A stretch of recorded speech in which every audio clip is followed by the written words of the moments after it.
មនាលអានន្តអសភៈសញ្ញាតើដូចម្ដេចមនាលអានន្តភិក្ខុក្នុងសាសនានេះពិចារណាឃើញនៅកាយនេះឯងខាងលើអំពីផ្ទៃនៃបាតជើងឡើងទៅខាងក្រោមអំពីចុងសក់ចុះមកព័ទ្ធជុំវិញដោយស្បែកពេញដោយគ្រឿងមិនស្អាតមានប្រការផ្សេងដូច្នោះថាក្នុងរូបកាយនេះសក់ទាំងឡាយរោមទាំងឡាយក្រចកទាំងឡាយធ្មេញទាំងឡាយស្បែកសាច់សរសៃទាំងឡាយឆ្អឹងទាំងឡាយខួរក្នុងឆ្អឹងទាកបេះដូងថ្លើមវាវក្រពះសួតពោះវៀនធំពោះវៀនតូចអាហារថ្មីអាហារចាស់ប្រមាត់ស្លេះខ្ទុះឈាមញើស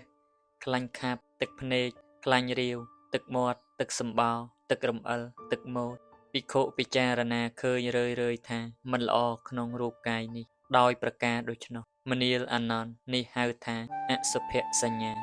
សូមជ្រះថ្លាអនុមោទនា